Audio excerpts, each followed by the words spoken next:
Good morning to all of you. Last class हम लोगों ने चैप्टर नंबर 4 हिस्ट्री का ख़त्म कर दिया था, द फर्स्ट सिटीज़।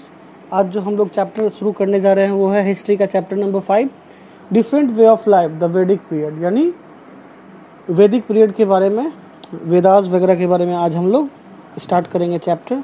तो सभी लोग ध्यान से सुनेंगे। We learned in the previous lesson how historians learn about the past from written source also. Last chapter में हम लोगों ने पढ़ा कि किस प्रकार जो इतिहासकार है वो उन्हें मतलब पहले के जो लिखी हुए जो भी स्रोत थी वो चीज़ें, लिखी हुई जानकारी कैसे प्राप्त हुई। Among the oldest literacy source are the 4 Vedas composed by the Aryans in Sanskrit.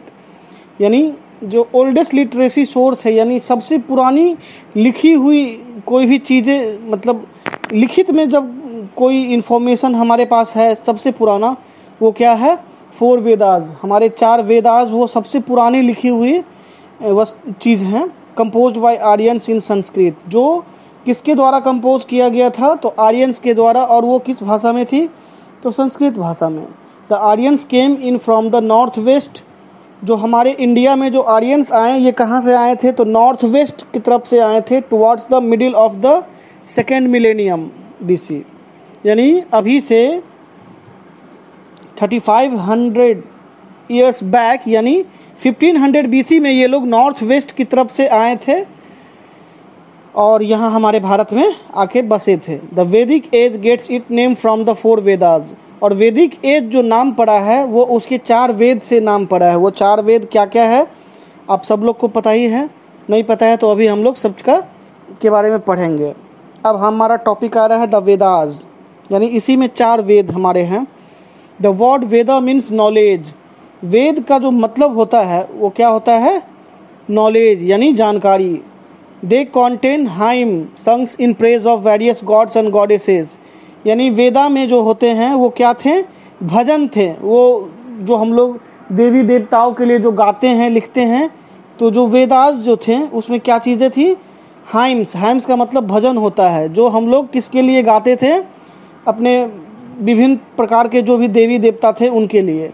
The Vedas were not written down. जो वेदा थे सबसे पहले वेदा कहीं लिखी हुई नहीं थी, ये जनरेशन टू जनरेशन पास होते थे। यानी ये मेमोराइज, याद किया हुआ था। आज मेरे पापा हमको सुना रहे हैं, हमने उसको याद कर लिया, फिर कल मैं अपने बच्चों को वो सुनाऊंगा और वो याद करेंगे। यानी जनरेशन बाय जनरेशन ये याद होके ही आगे जा रहा था, इसका कोई रिटन कुछ भी नहीं था। They were recited and the listeners learn them by heart and pass them on to the next generation. That is the Veda were heard. यानी वेदा जो था वो सुना जाता था, श्रुति यानी सुनना। And then memorized. और मेमोराइज का मतलब स्मृति, याद कर लेना। यानी वेद को लोग पहले सुनते थे और बाद में क्या करते थे? याद करते थे। उसका रिटन फॉर्म कहीं नहीं था। It was much later they were written down. और उसके बहुत दिन बाद जाके वो रिटन फॉर्म में आया, जो लिखा हुआ।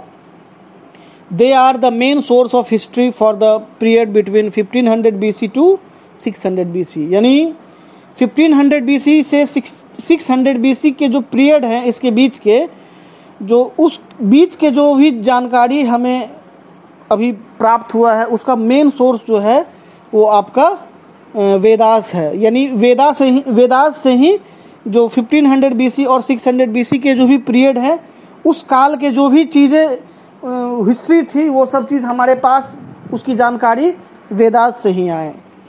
The Rig Veda is the oldest Veda. यानी हमारे 4 वेद हैं, जिसमें ऋग वेद जो है सबसे पुरानी है।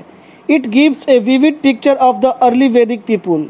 विविड का मतलब होता है जीवंत, यानी जीवंत पिक्चर जो है वो अर्ली वैदिक पिक्चर का ये हमें प्रस्तुत करती है। The other 3 Vedas are the Samaveda, Yajurveda and the Atharvaveda.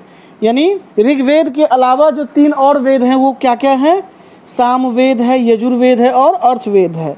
These Vedas laid the foundation of Hindu way of life and beliefs of Hindu religion. यानी ये सामवेद, यजुर्वेद और अर्थवेद जो है वो क्या है? किस laid the foundation of Hindu way. यानी हिंदू लोग जिस पद्धति को अपनाते हैं पूजा पाठ का या अपने रहन सहन का, वो इस चीज़ में उनके विश्वास, हिंदू धर्म के और जो भी चीज़ें हैं उनके वे ऑफ लाइफ, जीवन को जीने का जो भी सलीका है, तरीका है, वो सब उसमें वर्णित है। The Vedic age is also termed as the age of epics, यानी वैदिक एज को एक और भी नाम से पुकारा जाता है, एज ऑफ इपिक्स। इपिक्स का मतलब क्या होता है? महाकाव्य। यानी वैदिक एज जो था वो कैसा पीरियड था? तो एज ऑफ इपिक्स, यानी इस पीरियड में बहुत सारे महाकाव्य लिखे गए थे। द टू ग्रेट इपिक्स, जिसमें हमारे जो सबसे दो मेन ग्रेट इपिक्स जो हैं वो रामायण है और Mahabharata, and the Upanishad were also written during this time. यानी वैदिक एज में ही हमारे जो रामायण है, महाभारत और उपनिषद इसी पीरियड में लिखे गए थे। The Rigveda contains 1028 hymns. Hymns का मतलब भजन होता है, यानी ऋग्वेद में 1028 हाइम्स हैं। These hymns are in praise of various gods, Indra, अग्नि, वरुण एंड मेनी अदर्स। यानी ये जो हाइम्स थे वो भगवान की भजन के लिए वो था, और वो किस भगवान को खुश करने के लिए भजन थे? तो वो अग्निदेव थे, इंद्र देव थे, वरुण देव थे और बहुत सारे। The Rigveda is divided into 10 mandals. Rigveda जो है 10 पार्ट में उसको डिवाइड किया गया, मंडल्स या उसी को बुक भी बोलते हैं। And is written in the Vedic Sanskrit. और ऋग्वेद जो है 10 पार्ट में बटे गए, और वो जो लिखी गई वो किस भाषा में लिखी गई? ऋग्वेद तो वो संस्कृत भाषा में लिखी गई। It was compose 3500 year ago. यानी ये जो ऋग्वेद जो है कब लिखी गई? तो आज से 3500 वर्ष पहले। The Samaveda, the Yajurveda and the Atharvaveda were composed later. यानी वैदिक, यानी आज से 3500 साल पहले ऋग्वेद लिखा गया, और उसके बाद जो ये तीनों वेद हैं, सामवेद, यजुर्वेद और अर्थवेद, उसके बाद कंपोज किए गए। Together they contain about 21,000 versus. यानी कुल मिला के जो ये वेद, जो भी हमारे वेद हैं उसमें 21,000 वर्सेज हैं, यानी चारों मिला के। द वैदिक period can be divided into 2 period. यानी वैदिक पीरियड जो है उसको हम लोगों ने 2 भागों में बांट रखा है, early Vedic period and later वैदिक पीरियड। यानी एक का नाम क्या हमने रखा है? अर्ली वैदिक पीरियड, और दूसरा का नाम लेटर वैदिक पीरियड। अर्ली का मतलब होता है पूर्व और लेटर का मतलब बाद। तो अर्ली वैदिक पीरियड किस पीरियड को कहते हैं? तो 1500 BC टू 1000 BC के वाले पीरियड को अर्ली वैदिक पीरियड बोलते हैं। एंड द लेटर वैदिक पीरियड किसको बोलते हैं? तो 1000 BC से 600 BC के पीरियड को लेटर वैदिक पीरियड बोलते हैं। The manuscript of the Rigveda was written on birch bark. यानी मनुस्क्रिप्ट का मतलब होता है हस्तलिपि। यानी जो हस्तलिपि हुआ करती थी, जो हाथ से लिखी जाती थी उस जमाने में, वो किस पे लिखी जाती थी? बर्च बार्क पे। यानी बर्च बार्क का मतलब होता है भोजपत्र पे, पत्ते पे लिखा जाता था। It was found in Kashmir about 150 years ago. और हमें ये कहाँ प्राप्त हुआ? तो कश्मीर में आज से 150 साल पहले खुदाई में ये हमें प्राप्त हुआ। It is preserve in A library in Pune, Maharashtra, जो अभी संरक्षित करके रखा गया है पुणे के लाइब्रेरी में।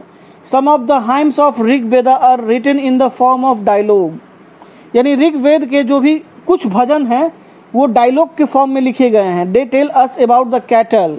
वो हमें किस चीज़ के बारे में बताते हैं? तो कैटल के बारे में, घोड़े के बारे में, रथ के बारे में। यूज द बैटल फाउट, और उनका इस्तेमाल बैटल को जीतने के लिए कैसे करते थे, इस चीज़ का मेंशन है उसमें। They also tells us why battle were fought for land, for cattle, for slave और दास। और उसमें ये चीज़ भी लिखा गया है कि आखिर लड़ाइयाँ क्यों लड़ी जाती थी।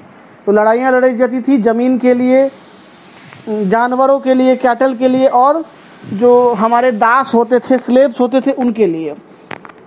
तो यहाँ तक तो ये स्टार्टिंग हुआ। अब जो हमारा टॉपिक आ रहा है वो है अर्ली वैदिक पीरियड। तो अर्ली वैदिक पीरियड हम लोग स्टार्ट कर रहे हैं, और 2 वेद को हमने 2 वैदिक पीरियड डिवाइड किया है, एक अर्ली वैदिक पीरियड और सेकेंड है लेटर वैदिक पीरियड। तो हम लोग अब आ रहे हैं अर्ली वैदिक पीरियड पे। The early Vedic period is also known as the Rigvedic period. Early Vedic period को हम लोग ऋग्वेदिक पीरियड भी बुलाते हैं। The people of the early Vedic period were semi nomadic. यानी अर्ली वैदिक पीरियड के जो लोग थे वो कैसे थे? सेमी नोमैडिक थे। नोमैडिक का मतलब होता है एक जगह से दूसरे जगह भ्रमण करने वाले, लेकिन ये सेमी नोमैडिक थे यानी आधा। They moved their settlements from one pastoral area to another, वो अपने पूरे साजो सामान परिवार के साथ एक जगह से दूसरे जगह मूव करते रहते थे, भ्रमण करते रहते थे। और पास्टरल एरिया मतलब अपने जानवरों को भी साथ ले जाते थे और ऐसे जगह पे अपना घर द्वार लगाते थे जहाँ पे उनको जानवर को खिलाने के लिए चारा मिल सके। They domesticated cattle and other farms animal, वो जो थे कैटल को और दूसरे फार्म एनिमल को पालतू बना के रखते थे अपने साथ। Cattle was their main source of livelihood, cattle जो था उनका जीवन जीने का मेन स्रोत था।